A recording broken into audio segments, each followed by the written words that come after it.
اور پھر کاش کہ ایسا ہوتا کہ اس سنت کو زندہ کیا جاتا کہ اللہ کے رسول علیہ السلام جب رمضان شریف آتا تھا تو خطبہ دیتے تھے اور فرماتے تھے لوگوں جو تمہارے مزدور ہیں رمضان شریف میں ان کی مزدوری کچھ کم کر دو، یعنی ان مزدوروں کا کام کچھ کم، ان کو صلہ تو پورا دو، مزدوری پوری دو، لیکن ان کا کام کچھ کم کر دو، جیسے دوپہر میں ان کو سونے کا موقع دے دو۔ اب یہاں تو سیٹھوں کا حال یہ ہے کہ اگر مزدور نماز پڑھنے رمضان شریف میں بھی جائے تو ان کے ماتھے پہ شکن آتا ہے۔ یہ لوگ کہتے ہیں نا کہ حالانکہ سارے سیٹ ایسے نہیں ہیں، کچھ اگر سیٹ لوگ یہاں ہیں تو وہ برا نہیں مانے، مجھے تو لوگوں نے یہاں تک کیا کے بتایا کہ ایک سیٹ صاحب حافظ قرآن ہے، مجھے لوگوں نے نام کے ساتھ بتایا، میں نام نہیں لوں گا کیونکہ میں اللہ کے گھر میں واعظ و نصیحت کرنے کھڑا ہوا، غیبت کرنے کھڑا نہیں ہوا۔ کہا وہ حافظ قرآن ہے، وہ خود نماز میں گئے اور جب مزدور نماز پڑھ کر کے آئے تو انہوں نے کہا کہ اب جا تو نماز ہی پڑھتے رہے، یہاں سے نکل جا۔ یہ صورتحال ہے۔ پھر جس قوم کا حال یہ ہو کہ وہ اس قدر گندی سوچ کی حامل ہو جائے کہ وہ اپنے مزدور کو نماز پڑھنے تک جانے نہ دے، پھر ان کے کاروبار تباہ نہیں ہوں گے تو اور کیا ہوں گے؟ ان کے کاروبار کی ملائی دوسرے لوگ نہیں کھائیں گے تو کیا کریں گے؟ کل اور آج کے کاروبار میں کچھ فرق محسوس کرتے ہیں آپ؟ کل کی برکتوں میں اور آج کی برکتوں میں آپ کچھ فرق محسوس کرتے ہیں؟ کل بھی ہمارے باپ داداؤں نے کاروبار سنبھالا اور آج بھی ہماری نئی نسل سنبھالی۔ فرق یہ ہے کہ وہاں جب دین کا معاملہ آتا تھا تو وہ اپنے آپ کو سرنڈر کر دیتے تھے، قدرت نے انہیں برکتوں سے نوازا تھا۔ آج بہت کاروبار بڑھا لیا گیا ہے لیکن پھر بھی ہائے ہائے کیا جا رہا ہے، برکتیں اٹھ گئی ہے۔ وجہ یہ کہ دین سے دوری ہے، مذہب سے دوری، اور انسان جب دین سے دور ہوگا تب تک وہ روئے گا، تب تک وہ پچھتائے گا، تب تک ناکامی اس کے گلے کا ہار بنے گی۔ تو آئیے، اللہ رب العزت نے اتنا خوبصورت سا مہینہ ہمیں دیا ہے، اس لیے میری گزارش ہے کہ اس مبارک مہینے میں پہلے تو روزوں کا اہتمام کریں، اور جن کو چھوٹی موٹی بیماریاں ان سے بھی کہتا ہوں بیماری کا بہانہ لے کے، سر درد ہے، بخار آ گیا ہے، کورونا ہو گیا ہے، ان چیزوں کو لے کر کے آپ روزہ نہ چھوڑیں، اس لیے کہ وہ اور بیماریاں ہیں اور اس حد تک بیماری ہے جس کو بہت سیریس میٹر کہتے ہیں، وہاں روزہ چھوڑنے کی اجازت ہے کہ جب آدمی رکھ ہی نہیں سکتا، بیماری بڑھ جانے کا یقین ہو، مر جائے گا، بیماری بڑھ جائے گی، تکلیف بڑھ جائے گی۔ جب کوئی مسلمان پابند شرع، کوئی دین کی سمجھ رکھنے والا ڈاکٹر کہہ دے تو بات الگ ہے، اپنی مرضی سے فتویٰ دینا کہ میں نے روزہ نہیں رکھنا، میں بیمار ہوں، جبکہ اللہ کے رسول علیہ السلام کا فرمان ہے روزہ رکھو صحت مند ہو جاؤ۔ روزے سے بیماری نہیں بڑھتی بلکہ روزے سے صحت ملا کرتی۔ جب اللہ کے رسول نے کہہ دیا جو طبیبوں کے طبیب ہے، جو حکیموں کے حکیم ہے، جو صرف جسموں کے حکیم نہیں بلکہ روحانیت کے بھی حکیم و طبیب ہے، تو جب اس رسول نے فرما دیا روزہ رکھو صحت مند ہو جاؤ گے تو پھر صحت ملنا ہی ملنا ہے۔ اس لیے بہانہ نہ کرو۔ ایک حدیث پاک اور یاد آتی ہے، فرمایا گیا ہر قسم، ہر چیز کی زکوٰۃ ہے، ہر چیز کی، جیسے مال کی زکوٰۃ، جس نے مال کی زکوٰۃ دے دی اس کا مال اللہ کے قلعے میں محفوظ ہو گیا، اب اس کے مال کو کوئی نقصان نہیں ہو سکتا۔ ایسے ہی جان کی بھی زکوٰۃ ہے، جسم کی بھی زکوٰۃ ہے۔ تو جان کی زکوٰۃ کیا ہے؟ میرے آقا علیہ السلام فرماتے ہیں روزہ یہ تمہاری جان کی زکوٰۃ ہے، تمہارے جسم کی زکوٰۃ، مطلب جو لوگ روزہ رکھ لیتے ہیں اب ان کی جان بھی اللہ محفوظ کر لیتا ہے، وہ مہلک بیماریوں سے، موذی بیماریوں سے محفوظ ہو جاتے ہیں۔ آپ دیکھیے اللہ کے اولیاء، آج جتنی کثرت سے بیماریاں ہیں پہلے نہیں تھی، اور جو بیماریاں آج ہیں وہ پہلے نہیں تھی۔ کیوں؟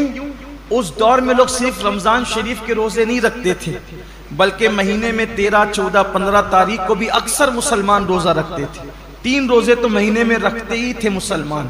پھر اس کے بعد جو اور دین سے قریب تھے وہ پیر اور جمعرات کے بھی روزے رکھتے تھے۔ پھر موقع بموقع عاشورہ کا روزہ، یہ روزہ، وہ روزہ، یعنی جو موقع آیا اس کے بہانے سے روزے رکھتے تھے. اس لیے یہ بیماریاں ان کو نہیں تھی جن بیماریوں میں ہم مبتلا ہیں. کیوں؟ کیونکہ وہ جسم کی زکوٰۃ نکالتے رہتے تھے، اور جب زکوٰۃ نکلتی رہے گی تو جسم محفوظ ہوتا رہے گا. ہم سمجھتے ہیں کہ کھانے سے طاقت ملتی ہے، طاقت کھانے سے نہیں ملتی. کھانا تو ایک بہانہ ہے. فرمایا گیا کم کھانا یہ صحت انسان کو صحت مند کرتا ہے، کم غذا انسان کو صحت مند کرتی. ہم کھانے کے لیے پیدا نہیں ہوئے، کھانا ہمارے لیے پیدا ہوا. بزرگوں نے فرمایا جینے کے لیے کھایا کرو، کھانے کے لیے جیا مت کرو، اللہ کے لیے جیو. یہ انسان کی سوچ اور فکر ہونا چاہیے. تو پہلی چیز یہ ہے روزہ رکھیے، روزے کا اہتمام کیجیے، اور روزہ رکھیے تو اس طرح رکھیے جیسے اللہ نے روزہ رکھنے کا حکم دیا ہے. یہ دوسرا باب آپ کے سامنے پیش کرنے لگا.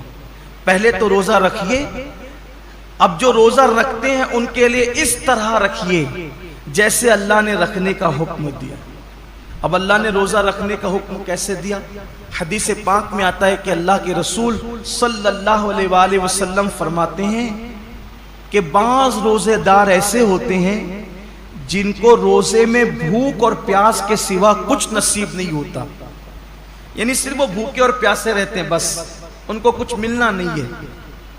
وجہ اس لیے کہ انہوں نے جو حلال کھانا تھا، توجہ کرنا، جو حلال کھانا تھا، جیسے کھانا حلال ہے نا، پانی بھی حلال ہے، مغرب بعد تو کھا سکتے ہیں نا، وہ تو حلال ہی ہے. صبح صادق سے پہلے کھا سکتے ہیں، حلال ہی ہے. لیکن روزہ رکھنے کی نیت کرنے کی وجہ سے وہ حرام ہو گیا تو رک گئے کھانے پینے سے. لیکن جس کھانا جو حلال تھا روزے سے پہلے اور روزے کے بعد، وہ روزے کی حالت میں تو ہم رک گئے کھانے پینے سے. فریج بھری ہوئی ہے پھلوں سے، رک گئے ہیں. کچن بھرا ہوا ہے کھانے سے، رک گئے ہیں. مگر گالی تو ہمیشہ حرام ہے. کیا روزے میں لوگ گالی سے بھی رکے؟ پاپ کی نظر کسی عورت پہ اٹھانا یہ تو ہمیشہ حرام ہے. کیا آنکھوں کو بھی لوگوں نے کنٹرول کیا؟ نماز ترک کرنا یہ ہمیشہ حرام ہے. نماز کو چھوڑ دینا یہ ہمیشہ حرام ہے. کیا لوگ روزے کی حالت میں نماز کے پابند ہوئے؟ بے شمار روزے دار ہیں جو نیند سے اٹھتے ہیں، بستر پہ سحری کھاتے ہیں، وہیں سو جاتے ہیں. یہ کون سا روزہ ہے جس میں کوئی نماز ہی نہیں ہے؟ یہ کون سا روزہ؟ روزے کے متعلق میرے آقا صلی اللہ علیہ وآلہ وسلم کے فرمان کا مفہوم ہے روزہ وہ ہے صحیح معنی میں. کون سا روزہ؟ جو آنکھ کا بھی روزہ ہو، جو زبان کا بھی روزہ ہو، جو کان کا بھی روزہ ہو، جو ہاتھ کا بھی روزہ ہو، جو پیر کا بھی روزہ ہو. آنکھ کا روزہ یہ ہے کہ جن چیزوں کو اللہ نے حرام کر دیا روزے کی حالت میں انہیں نہ دیکھو. یہاں تو روزے میں لوگ گیم کھیلتے بیٹھے ہوئے، دیکھ لیجئے، ٹائم پاس کر رہے ہیں. کیوں بھائی گیم کھیلتے ہو؟ تسبیح کیوں نہیں پڑھ سکتے؟ یہ تو مہینہ تسبیح اور تلاوت کا ہے، درود شریف کا ہے. اچھا یہ تو گیم کھیل رہے ہیں، اس میں کوئی تصویر تو نہیں ہے، یہ حرام تو نہیں ہے. اسلام میں وقت ضائع کرنا ہی حرام ہے. تضیع اوقات حرام ہے اسلام کے اندر. گیم کھیلنا موبائل پر یہ حرام ہے. حالت روزہ میں یہ کون سا حرام کام لوگ لے کے بیٹھ گئے؟ بچے گیم کھیل رہے ہیں، جوان گیم کھیل رہے ہیں، عورتیں گیم کھیل رہی ہیں، لگے ہوئے سب موبائل پر. تو روزہ رکھا تو کیا معاذ اللہ ہم نے احسان کیا کہ آپ گیم کھیلنے بیٹھ گئے؟ یہ روزہ تو نہیں ہو سکتا. کچھ لوگ سیریل دیکھتے ہیں روزے کی حالت میں، بلکہ یہ روحانی تربیت کا مہینہ ہے کہ جب آنکھوں سے پاپ نہیں ہوگا، کانوں سے ناجائز حرام چیزیں نہیں سنیں گے، ہاتھ سے کسی پہ ظلم نہیں کریں گے، زبان سے کسی کو گالی نہیں دیں گے، جھوٹ نہیں بولیں گے، غیبت نہیں کریں گے، پیر سے حرام جگہ چل کر نہیں جائیں گے، تو ایک مہینے کے اندر یہ روحانی تربیت ہوگی. تو جب رمضان شریف تو چلا جائے گا لیکن یہ نیک عادتیں انسان میں باقی رہ جائے گی. اس طریقے سے انسان کی زندگی بدل جائے گی. یہ مہینہ بدلنے کے لیے آتا ہے، یہ مہینہ انسان کو تبدیل کرنے کے لیے آتا ہے، یہ مہینہ انسان کی زندگی میں انقلاب برپا کرنے کے لیے آتا ہے۔ اب زبان جھوٹ بول ہی رہی ہے، کچھ لوگوں کا تو روزہ اس وقت تک مکمل ہی نہیں ہوتا جب تک وہ 2-4 لوگوں سے جھگڑا نہ کریں۔ بڑا نازک ہوتا ہے کچھ لوگوں کا روزہ، یعنی ان کا دماغ چڑچڑا ہو جاتا ہے روزے کے لیے، اس سے لڑ، اس سے جھگڑ، اس کو گالی دے، اس سے یہ حالت ہوتی۔ روزہ یہ نہیں، اللہ کے رسول علیہ السلام فرماتے ہیں اگر کوئی روزے کی حالت میں تم سے جھگڑا کرے تو اس کو کہہ دو کہ بھئی میں روزے سے، میں اپنا روزہ خراب نہیں کرنا چاہتا۔ روزے میں جھگڑا نہیں ہونا چاہیے، روزہ نہیں ہے۔ اب آپ کے سامنے بتاؤں، ایسا روزہ رکھو کہ کھانے پینے کے ساتھ آنکھ پہ بھی کنٹرول ہو، زبان پہ بھی کنٹرول ہو، ہاتھ پہ بھی کنٹرول ہو، پیر پہ بھی کنٹرول ہو، سوچ پر بھی کنٹرول ہو۔ اب ایسے روزے کا صلہ کیا ہے؟ تو اللہ خود فرماتا ہے روزہ میرے لیے ہے اور میں ہی اس کی جزا ہوں۔ یعنی ہر نیکی اور ہر نیک عمل کی جزا جنت ہو سکتی ہے، لیکن روزہ تنہا وہ عبادت ہے کہ آپ نے جس کا حق ادا کیا اس کا صلہ جنت نہیں بلکہ مالک جنت ہے۔ سوچے تو صحیح روزہ کیا چیز ہے۔ مالک جنت کیسے صلہ ہے؟ مطلب یہ کہ اللہ روزے داروں کو اپنا دیدار نصیب فرمائے، روزے داروں کو خدا کا دیدار۔ صحابہ نے پوچھا یا رسول اللہ ہم اللہ کا دیدار کیسے کریں گے؟ تو آقا فرماتے ہیں جیسے تم آسمان پر چاند دیکھتے ہو بلا تکلف، بلا تمثیل، تم اللہ کا یوں دیدار کرو۔ سوچئے حضور اتنے خوبصورت ہیں تو حضور کو بنانے والے رب کے حسن کا عالم کیا ہوگا؟ کائنات اتنی خوبصورت ہے تو کائنات کو بنانے والے رب کے حسن اور اس کے جمال کا عالم کیا ہوگا؟ تو اللہ کے لیے ایسا روزہ رکھو۔ اور پھر جاتے جاتے یہ مہینہ مواسات کا مہینہ، غم گساری کا مہینہ ہے، غم خاری کا مہینہ ہے۔ مواسات کا مطلب، غم گساری کا مطلب، غم خاری کا مطلب ایک دوسرے کا خیال رکھو، ایک دوسرے کا خیال رکھو، نمائشی طور پر نہیں، حقیقی طور پر۔ ایک دوسرے کا خیال رکھنے کا مطلب اگر کوئی حاجت مند نظر آئے اس کی حاجت کو پورا کرو، کوئی تکلیف میں نظر آئے اس کی تکلیف کو پورا کرو۔ بلکہ آپ مجھے یہ بتائیں کہ آخر اللہ رب العزت تو بے نیاز ہے،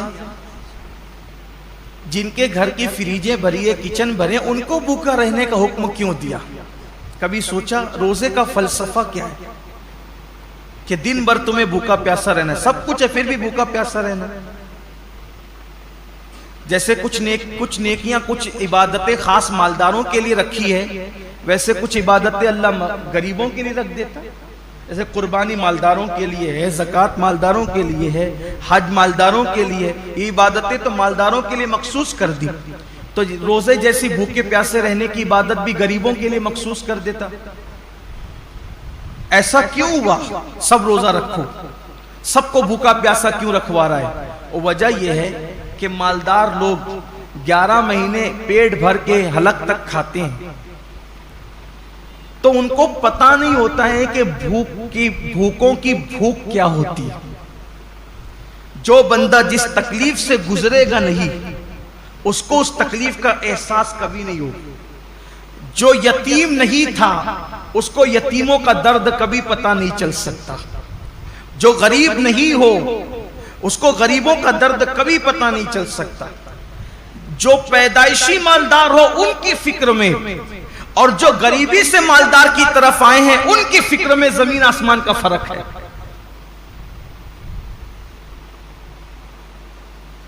ایک مرتبہ کا واقعہ ہے کہ کچھ غریب